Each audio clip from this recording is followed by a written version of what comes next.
He also asked the doctors not to admit any more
a video named Jatrabari Evidence of a Massacre Bangla, showing the scenarios. A video named Jatrabari Evidence of a Massacre Bangla, showing the scenarios. A video named Jatrabari Evidence of a Massacre Bangla, showing the scenarios. A video named Jatrabari Evidence of a Massacre Bangla, showing the scenarios. A video named Jatrabari of Dhaka. This video was broadcasted in Jamuna TV YouTube channel on 14 August 2024. A video showing how movement participant 𝗞𝗀𝘆𝘀𝗵𝘁 was injured with gunshot in his face. It appears that the whole face, including mouth, nose and eyes of 𝗞𝗀𝘆𝘀𝗵𝘁 have been completely disfigured. This victim deposed in the tribunal as PW number 1. A video titled নির্মম 19 জুলাই শতাধিক লাশ হাজারো গুলিবিদ্ধ রক্তের জন্য হাহাকার DMC 19. A video titled RAB helicopter attacked Kota Andolon 2024, showing operation upon the protesters from RAB helicopters at different parts of Dhaka in July 2024. A video showing how protester Imam Hassan Taim Bhuiya was shot dead at Jatrabari, Dhaka. 4 videos in a pen drive showing the passing of order by DMP Commissioner Habibur Rahman to the subordinate, asking them to shoot the protesters below waist. A number of videos showing shooting upon the protesting people from helicopter.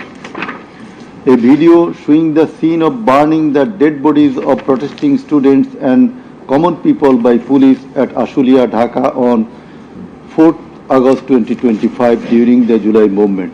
A video showing the scene of Abu Said, a coordinator of July movement 24, being shot multiple times by police at a close range with lethal weapon.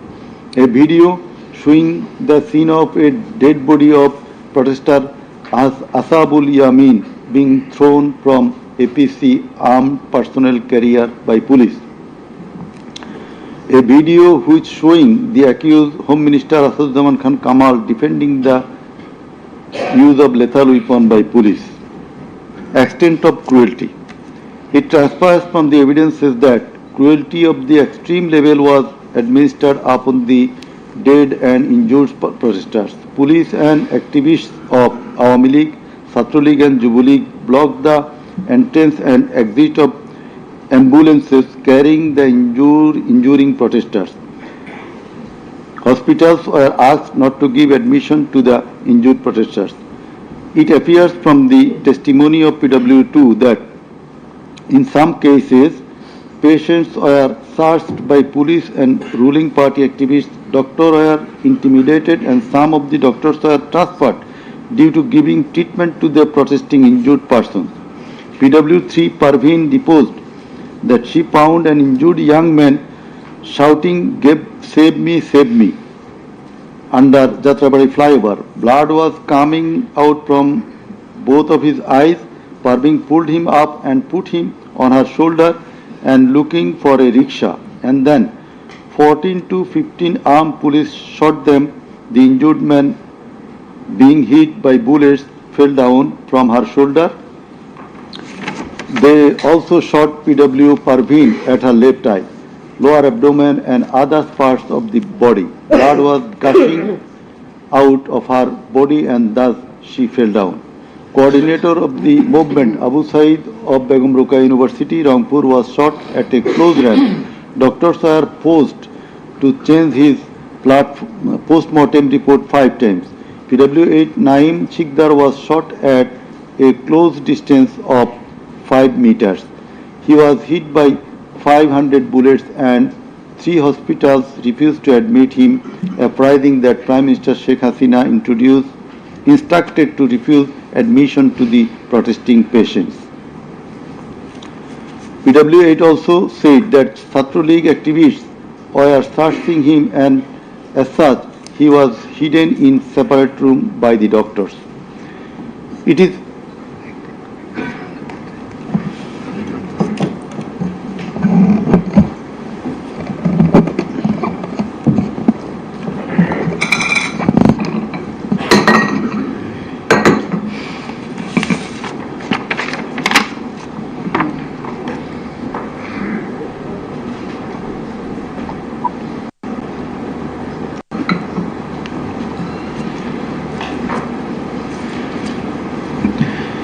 is revealed from the evidence of PW9 Shahina Begum that police burned the dead body of her son along with some other dead bodies in Ashulia of Dhaka.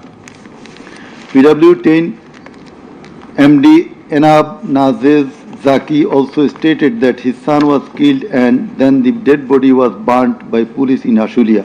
We find from the testimony of PW10 Asabur was shot dead and set ablaze. It appears from the testimony of PW13 Dr. Muhammad Mahfuzur Rahman that most patients admitted to the hospital had no skull. The detective branch members had forbidden the doctors not to be serious in the treatment of the protesting patients and also that they had been instructed from the higher authorities not to release the protester patients admitted there. The patients were mostly aged 13 to 30 years. The DB also asked the doctors not to admit any more patients injured in the movement. This witness also said that in order to hide the injured patients from the sight of DB personnel, the doctors adopted some tactic like changing the names of the patients and the type of injury in the admission register and recording road accident or other reasons instead of bullet wounds. It appears from the evidence of PW15 Dr. Hassanul Banna that police and Awami League activists prevented treatment of the protester patients, prohibited new admission of such patients, checked admission register, took away list of patients, set down entrance of the hospital and prevented entrance and exit of the ambulances and patients. This witness also said that one patient named Mustaqim Billah was admitted through an alternative entrance. To save the protester patients, the doctors had to change the name of the patients and particular of their problems, remove them from the general ward to the post-operative ward, ICU special cabin. He added that treatment was given to such patients at risk of life of the doctors. We find from the deposition of PW18, Dr. Razibul Islam, that he was forced to change the post-mortem report of Abu Said 4 to 5 times. He was threatened with the saying that if he does not change the cause of death of Abu Said, he would be prosecuted. He was further told that there was an intelligence report against him. PW19 Shariful Islam was injured in the bombardment in Kustia. 62 pellets were removed from his body and 500 more still in his body. It is revealed from the evidence of PW21 Dr. Zakia Sultana that on 18 July 2024 they received 200 patients aged about 14 to 25 years with bullet injuries. On 19 July 2024, also similar number of patients with bullet injuries were admitted in the hospital. Numerous patients with bullet injuries were admitted on 4th, 5th, 6th August 2024. It further appears from the evidence of this witness that out of apposite patients, 493 lost one eye forever, 11 lost both eyes forever, 28 lost vision of both eyes, and 47 lost vision of one eye. It appears from the evidence of PW22, Mr. Idris, that while his son Maruf Hussain, after being shot by police, was being taken to the hospital, a policeman poked the wounded area of his son with the rifle butt. PW23 Amena Akhtar deposed that while Home Minister Asadzaman Kamal and IGP Chaudhry Abdullah Al Mamun were passing across Jatrabari, one police officer was showing them a video of their attacks on protesters and said, "Guli kori ekta, more ekta, ahuto hoy ekta, ektai jay, bakita jay na." It transpires from the testimony of PW27, Dr. Mashuk Ahmed, that Chhatralik activists stopped ambulance carrying protesting wounded near Shahidullah Hall of Dhaka University. They also checked the patient identity, asked the doctors not to treat the wounded protesters and also not to be so serious in their treatment.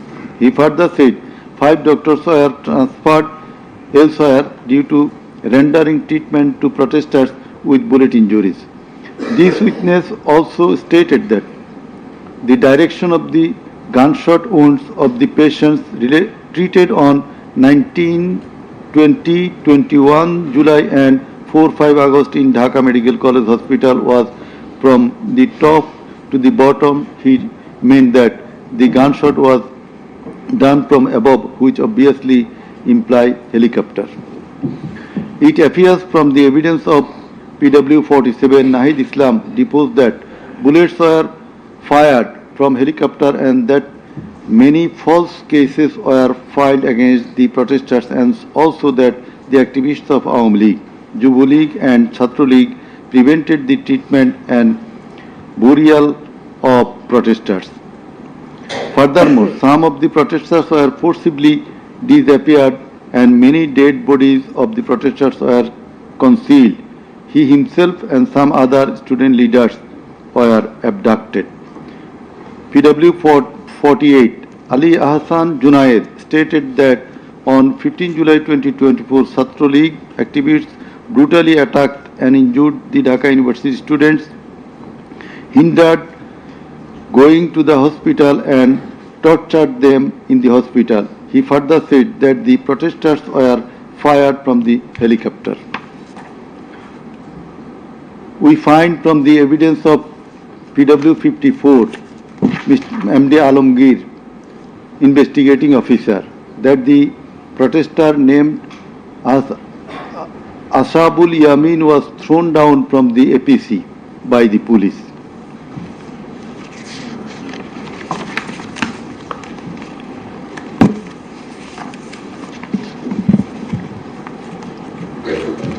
Summing up by the learned Chief Prosecutor. The learned Chief Prosecutor advanced argument on conclusion of the testimonies of the prosecution witnesses. He submitted that the instant case is an unprecedented and unexceptional one in the history of this subcontinent. After achieving independence in 1971, the people of the country had a great expectation and belief that all sorts of sufferings, poverty, tyranny and high-handedness of the government and the mighty quarters would come to an end and people would enjoy liberty, happiness and all fundamental rights, but all these have been doomed to ashes. The learned prosecutor dubbed the ruling party Awami League as fascist ab initio.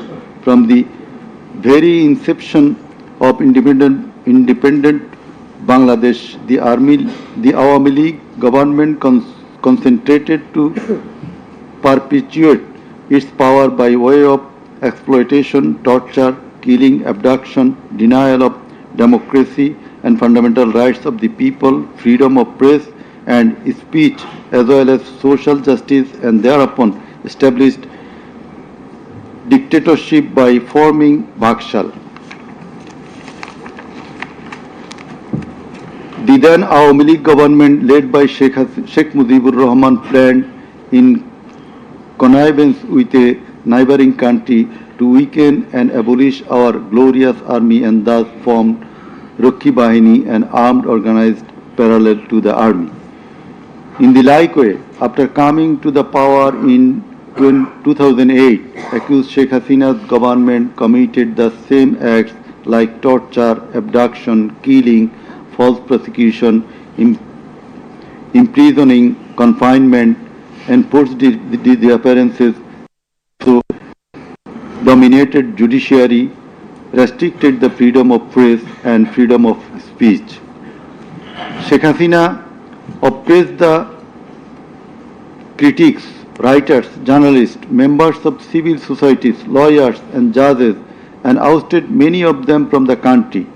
The then Chief Justice Sheikh S.K. Sinha, eminent writer and journalist as well as historian Mahmudur Rahman, politician and journalist Pinaki Bhattacharya, Shafiq Rahman, Ilyas Hussain, Kanak Sarwar, Mushfiqul Fadl Ansari, Oliullah Numan, Shahid Alam, Jawad Nirjor, Tasneem Khalil, Julkarnain Shair, Barrister Abdul Razzaq were driven out of the country for speaking the truth and criticizing the government's misrule, oppression and loopholes. In 2008, with Sheikh